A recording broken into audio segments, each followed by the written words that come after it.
All right, everyone, we will go ahead and get started with tonight's presentation. My name is Corey Stutz. I'm the Museum Curator at the Works, and I want to thank you and welcome you to tonight's History at Home. Tonight, the topic is Made in Licking County. We'll be talking about the Wehrle Stove Factory and the American Bottle Company, which some of you might be familiar with. If not, hopefully you'll get a chance to learn a lot. Even if you are familiar with them, hopefully this will be an opportunity to learn some new information about these two companies. Just to start things off, I want to say, if you do have any questions during the presentation, I'm happy to try to answer those for you. I sent a chat to everyone, hopefully you can see it. But if not, there is a chat function that you can use to type your questions if you have them. No one will be able to speak during the presentation, but you are welcome to type any questions or comments or anything like that in the chat box. Also, my contact information will be at the end of the program. So if you don't get a chance to type something in the chat box or you think of something later, you can always reach out using that information and we'll try to get your question answered. So with that, I'm going to go ahead and turn my video off just so you don't have to watch me and I'm not a distraction from the screen. Everybody should be able to see this slide, sort of a yellowish orange, Made in Licking County. The Wehrle Stove Factory and the American Bottle Company. And let's go ahead and get this show on the road. So this gentleman is the subject of the first half of our presentation, or the originator of the subject of our first half. This is Joseph C. Warley, and he was the founder of the Wehrle Stove Company. He was born in Germany. He was an immigrant. He was born in Germany in 1836, came to the United States when he was 13. His father was a blacksmith, and they settled in Newark. He was the oldest out of 10 children, but of those 10 children, only 4 of them actually made it into adulthood. He served in the Civil War and became a lieutenant in the 76th Ohio Infantry, organized his own regiment. So he was a pretty productive man. Even before he started his business venture that he became most well known for. Really well known in the community at that point. He married the daughter of another well-known family. He married Philomena Morath, and the Morath family owned a very large brewery, and they had a beer garden that was actually just west of downtown. Morath's Brewery was sort of in the vicinity of West Church and 7th Street nowadays, just beyond what was then the cemetery. Of course, that's no longer there, but the Morath family were also really well known. In 1883, so at this point he was almost 50. He joined a gentleman named John Moser in business, and they started a company called Moser and Warley Foundry. And they produced stoves and forged products. I know this looks a little bit grainy, but if you can see there, you can see Buena Vista Street and East Main, but down right along the canal, it says Moser and Warley Stove Foundry. That's where the original location was of this stove company that was founded in 1883. If we looked at that spot today, it's quite different. Nowadays, where that foundry was located is now part of the parking lot for so quite a bit different. You can see Canal Street, that's just north of where the canal was, and the route of Buena Vista seems to have changed slightly, but that foundry is now a parking lot. So pretty quickly, the foundry grew and became successful. They produced a variety of products. They're most known, though, for stoves, and early on, they made a name for that. So this is an example of just one of the many, many types of stoves that were made there. And I have some others that you can actually see at the works. This is an example of a different type of product that was produced. This is a little bit later than when it was Moser Warley. We'll get into the history of the company as we go on, but I wanted to show some of these things just so that everyone could get an idea of the types of products that were made. So this is an agricultural boiler. So you could put any number of things in that. There's sort of a, I guess you would call it like a cauldron type thing on the top. And then underneath that door opens where you would put fuel, and you could boil anything that you needed to really boil in a large scale. You can see it's decorated with their cows and some corn, ears of corn, leaves, that type of thing. And then as we work into some of the more modern things, this is a stove, a gas stove that we actually have on display in the works, and another range that was created quite a bit later than when the company started.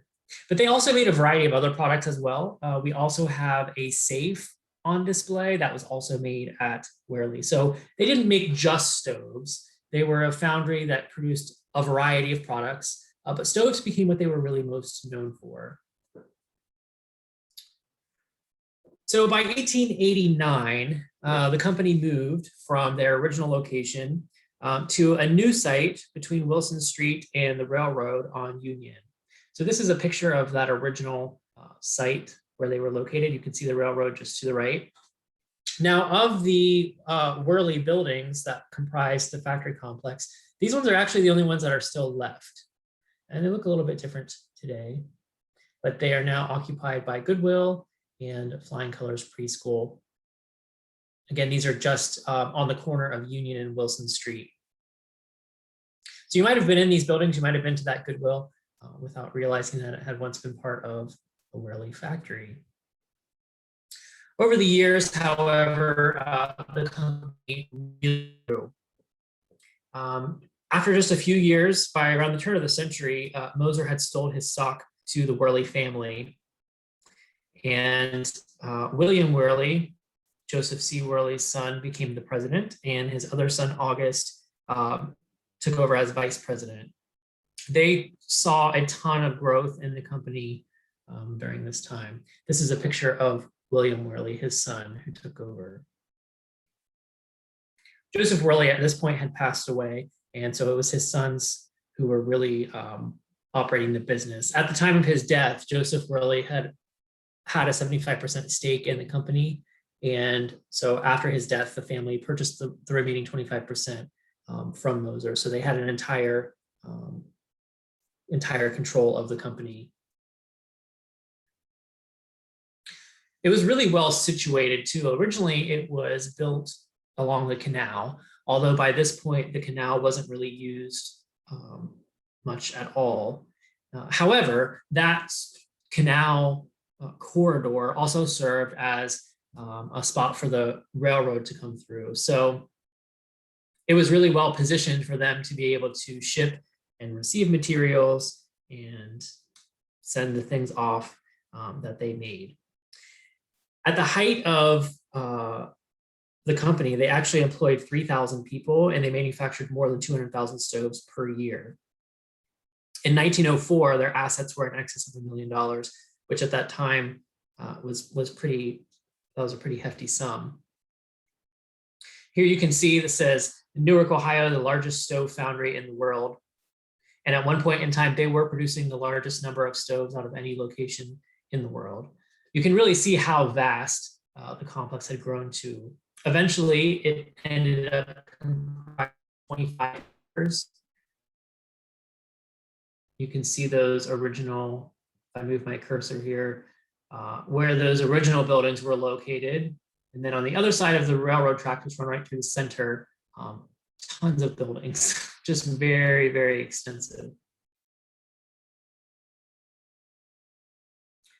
And as I said, the railroad placement along the railroad was vital. So it ran essentially right down the center of the factory complex. So they could receive the raw materials that they would need. So in that case, it would be fuel. They would need coal, wood, things that they would actually be able to run their furnaces with to do the foundry work. And then they could ship off their products as well. This factory they created their products from start to finish. So they were able to actually cast the items that were needed, and then they would assemble the products. Even in later years, they were doing the painting and enameling, the assembly, the packing, the shipping. It was really from start to finish in the process. So for about 40 years, the company, actually when Moser sold out his stake in the company, it stopped being the Moser Warley company, and it moved to the Wehrle Stove Company. However, in 1936, the company was purchased and changed its name to the Florence Warley Company. It was purchased by Florence Stove Company and Sears Roebuck, and it remained that for a few years until 1939, when it was changed to the Newark Stove Company. But during this time, they produced products that were sold for Sears.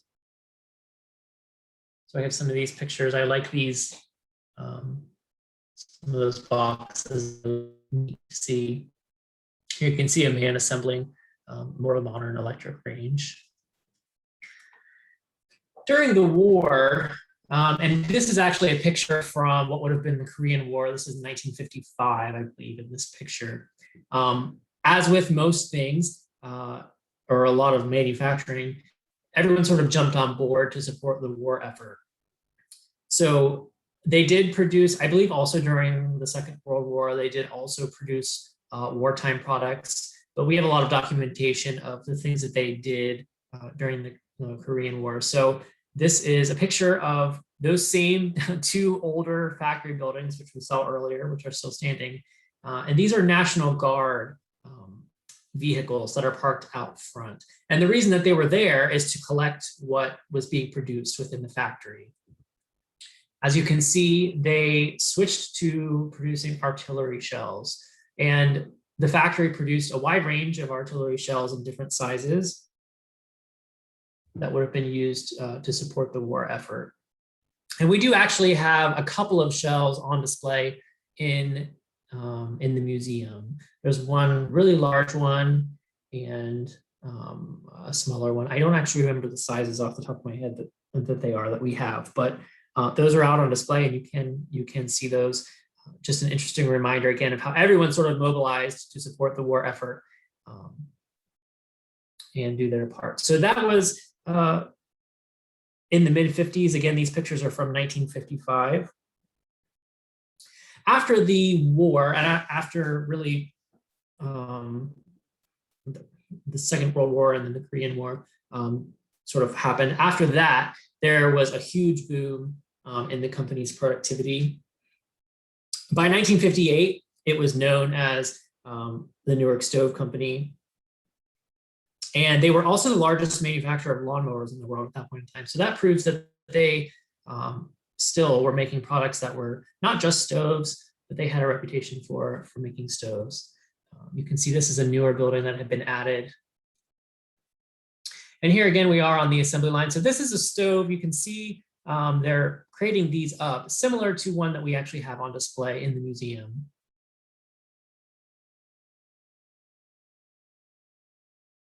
Of course, they had showrooms where you could demonstrate their products to you, show you how to use all of the different features that came with the stoves. They, if there were different things that were new or special about them. And I do have quite a few pictures of workers. So the Wehrle Stove Company was important to the community because it was a huge employer. Like I said, at its peak, they employed over 3,000 people. And this company was in business for just shy of 100 years. And over that point in time, you have to think of the collective impact that it made when it's a high volume employer and they're employing that many people. Not only were they giving people in the city jobs, but they were attracting more people to come to the city of Newark. I always like to say, personally, I owe my life to Wehrle because my great-great-grandfather immigrated from Romania and came to Newark to work at Wehrle. So neighborhoods started springing up around the factory, and there's a road named Wehrle. There are whole communities that arose because of the Wehrle Stove Factory. Here you can see a man, he's punching out some doors, oven doors. And again, more on the assembly line. These are, again, ranges that are very similar to one that we have on display in the museum.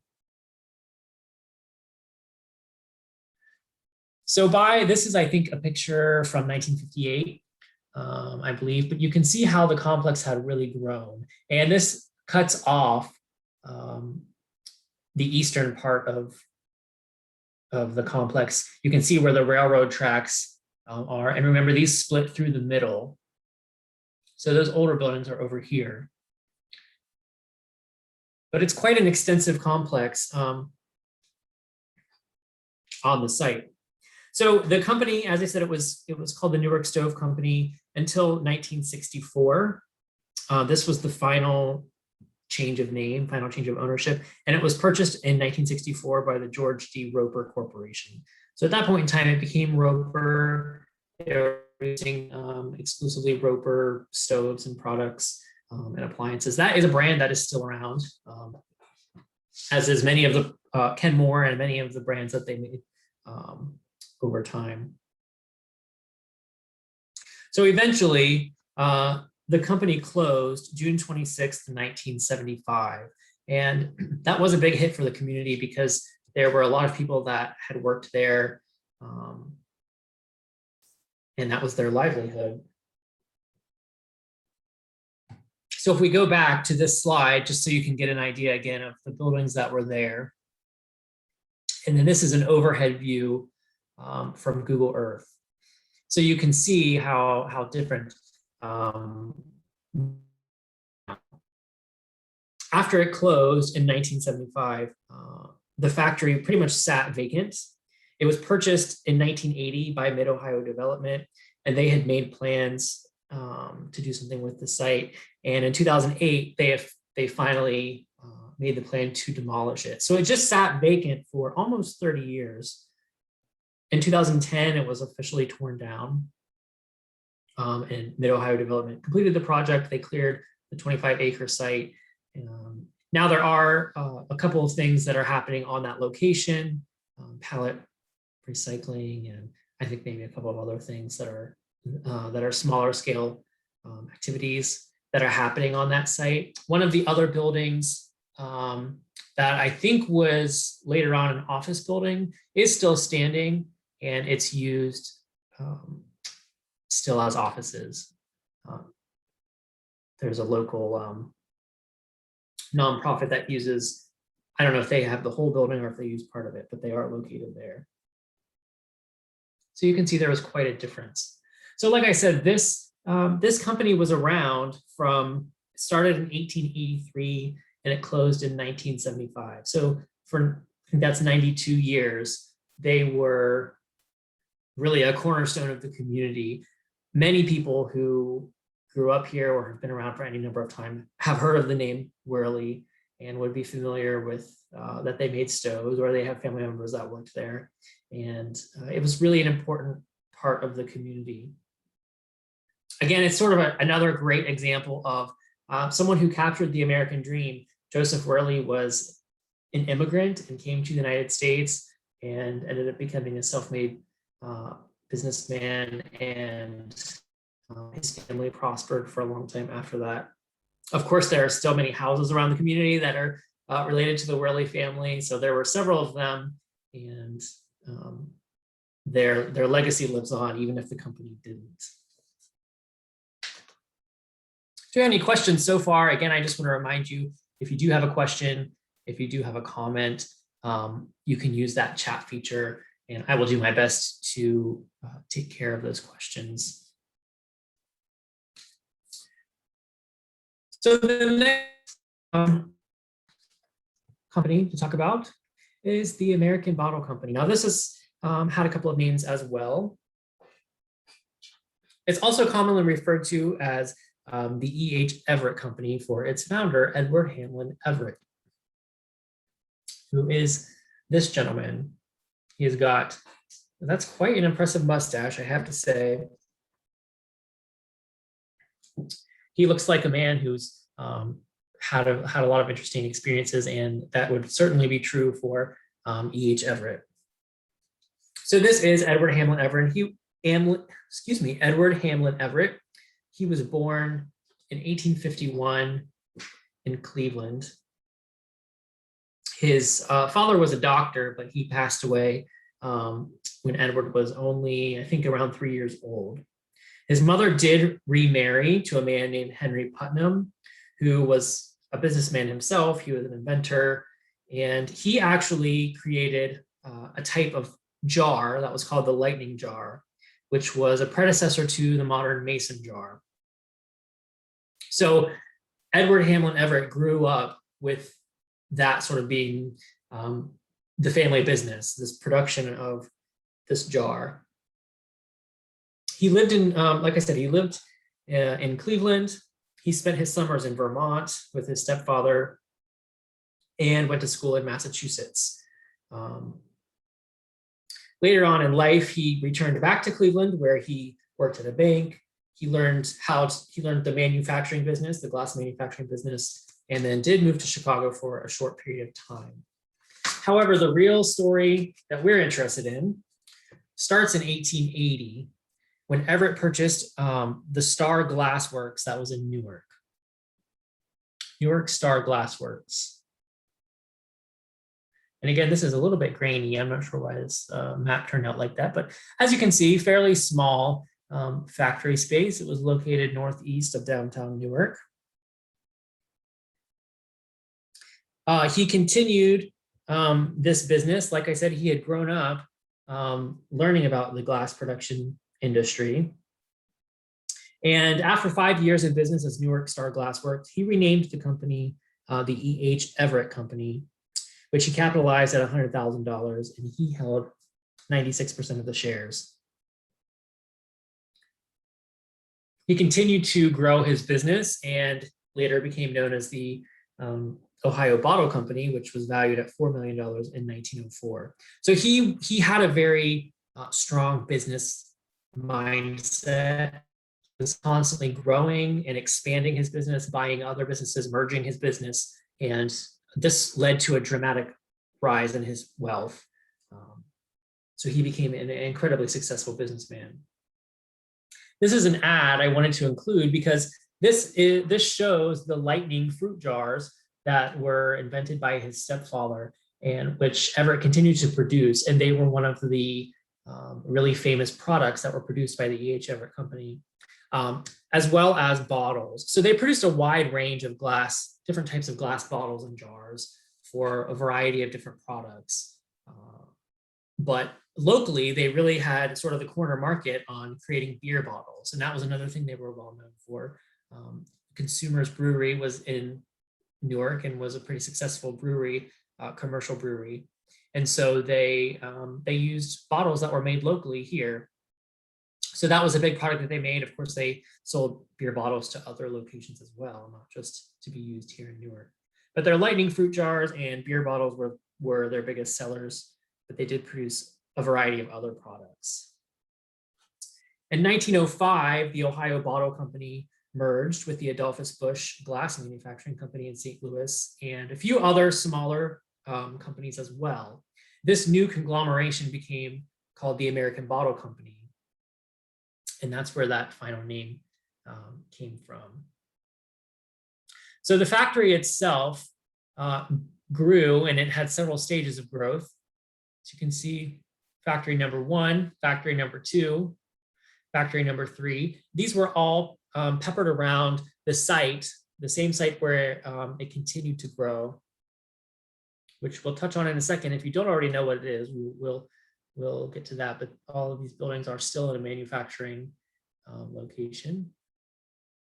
So this manufacturing center was really like a small city, really, because there were so many different things that have to happen to not only are they creating glass, but they're maintaining this factory. So they need all of the things that go along with that. They're producing like even shipping crates. They are also taking the raw materials used to make the glass.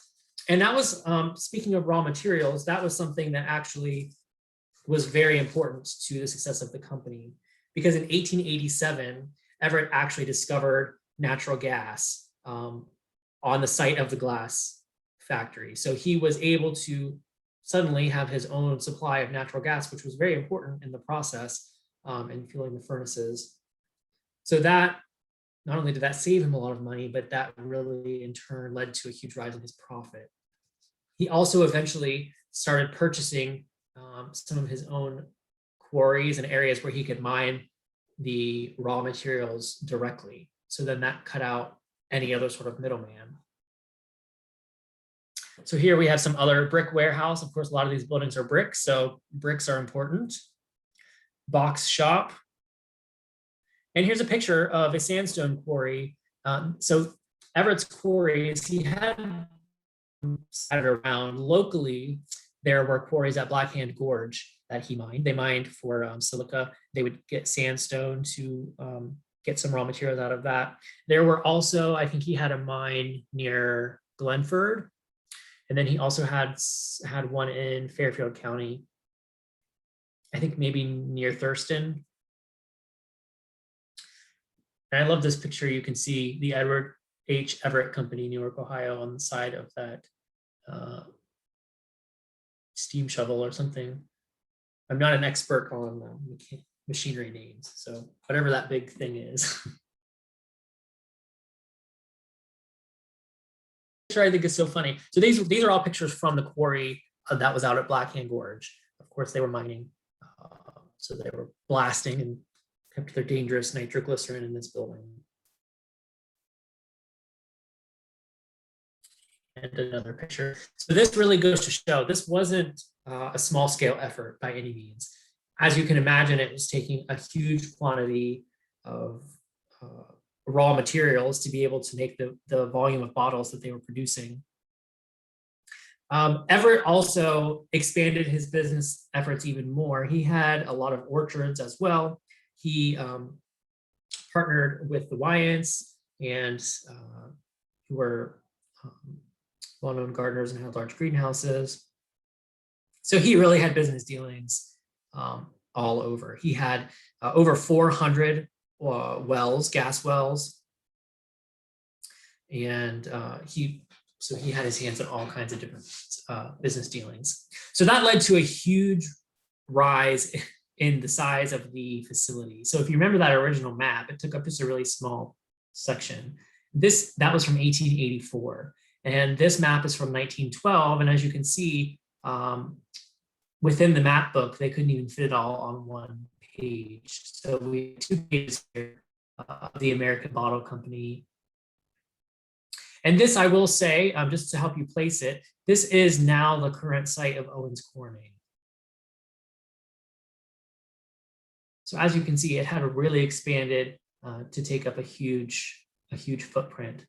Also, you can see those lines, these small, these are railroad tracks that are running in through and around the facility. Again, it's bounded by several tracks, so they were well positioned to be able to ship out their products, because that's important.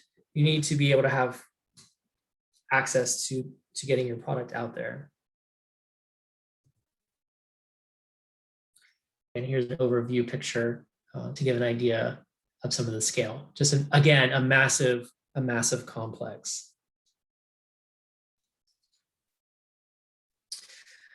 So by this point in time, Everett was really known as America's Bottle King. Not only was he important locally, but he was important nationally. Around this time, his wealth was estimated to be between $40 to $50 million, which I didn't actually calculate that into today's money, but he was wealthy on astronomical levels.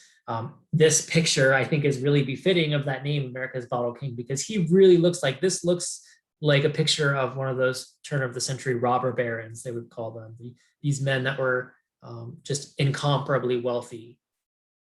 And clearly he saw himself in that way. Locally, though, he had a very huge impact. So he lived here in Newark, and his family was very involved in the city. His first wife was named Amy King Everett. She was from a local family. She was the daughter of Orrin Granger King. And they had three children. They had a daughter named Amy, a daughter named Mary, and a daughter Anne. Their daughter, Amy, was very active in trying to help fundraise for a local hospital.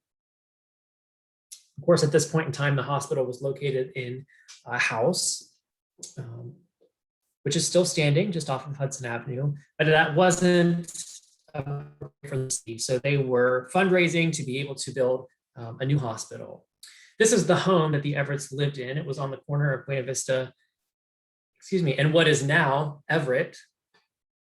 But at that point in time, it was called Indiana Street, but right on the corner. So because Amy was so passionate about trying to find a location for the hospital, H Everett decided to help them out, and he donated his home to the hospital, as well as some additional land and some stock in the company. So in 1912, he donated this home. Now, I will say he did not build this home. They purchased the home in 1889 or 1890. They purchased it from the Coman family, who also did not build it. They were the second owners of the home. It was a really unique house. You can see it's made up of all these sort of octagonal rooms put together. So very interesting. It is sort of a shame that the house is no longer standing, but it was sacrificed for a good cause. So he donated the house to the hospital. And in 1914, they started building the hospital that would eventually take its place. Of course, this hospital was located on that corner for 50 years, opened in 1916, and it closed down in 1966 when the current hospital opened. So we in Newark owe a lot actually to the Everett family, because they essentially helped get what is now Licking Memorial Hospital. They helped get it up and running. Of course, giving it financial backing and the property. So after he sold or gave away his house here in Newark, he started to build a new house in Washington, D.C. This home is now the home, or I think it still is the home of the Turkish Embassy in Washington, D.C. He also built another home, his summer home, called the Orchards, which was in Bennington, Vermont. This house is still standing, but now it's part of college. And if that wasn't enough, he purchased a chateau in Switzerland. This is in Vevey, Switzerland. So as you can tell, just by the scale of his homes, he was certainly quite a wealthy man, very successful, had a huge impact, of course, on Newark. Unfortunately, around this time, his wife Amy had passed away, and he did find a second wife. He was introduced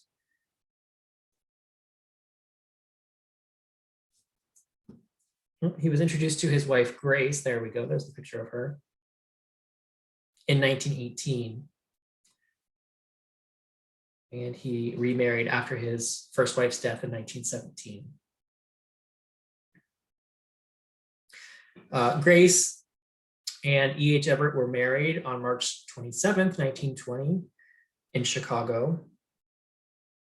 And she was a fairly successful singer. She had studied in Munich and in Paris and attended the Boston Conservatory of Music. She came from a well-to-do family. And Grace and E.H. Everett had two additional children,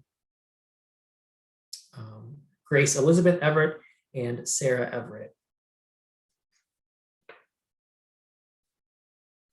Unfortunately, in 1922, Everett was diagnosed with prostate cancer.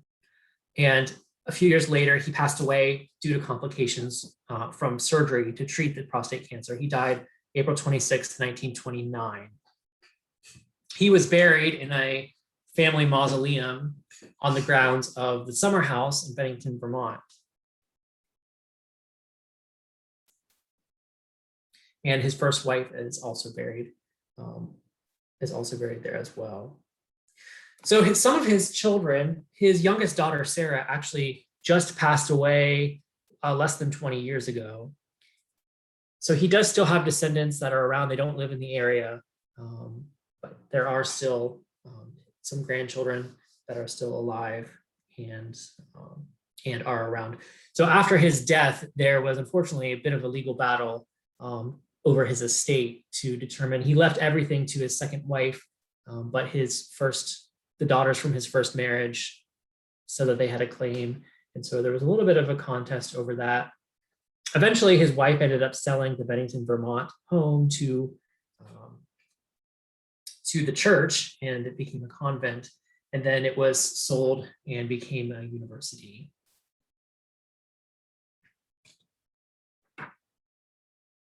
So I mentioned that the American Bottle Company was on the site of OwensCorning. This is an overview of that site today. You can see how massive it is compared to the surrounding area. And it had, the American Bottle Company never really went out of business. It became known as the Owens Bottle Machine Company in 1917, after it became a subsidiary of Owens Glass Company. It did close briefly between 1930 and 1934, but it underwent a new transformation when the Owens Glass Company merged with Corning Glass and became OwensCorning. So that company is still, of course, in business, and something revolutionary happened there, where they were able to figure out a commercial process to produce fiberglass. It isn't correct to say that fiberglass was invented in that location, because people did know that you could turn glass into a fiber, but they did not have a commercial process to actually be able to do that in a viable way. So very famously, a gentleman named James Slater was able to figure out and produce a commercially viable method of making fiberglass, which is what the plant still does. So they are still in the glass industry. It is still glass. It's just then produced in a different way from traditional blown glass or molded glass or any of the things like that that would have been happening in the American Bottle Company. So again, this was this company had a huge impact in Newark's economy. It was around, well, still around really, if we think of it as OwensCorning being a continuation of the American Bottle Company and Everett's legacy, still continues to be a huge employer as well.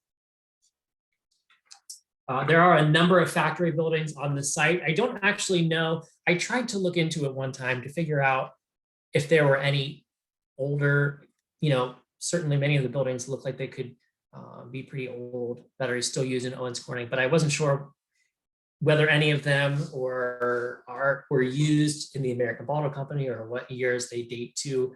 So I don't actually have that information because I've not been able to find it. But the site has changed quite a bit over the years, but I think it's pretty cool that it's still an active production site and that it's still a business that's still thriving and still contributing to the local economy. All right, so that does take us to the end of the presentation. We finished up a little bit shorter than we usually do, but that's okay. It's a nice evening, so I'm sure you guys don't want to hear me rattling on. Usually I'm going longer than the hour, but this time we did pretty good. Got it in about 40 minutes. So let me go ahead and turn my camera back on.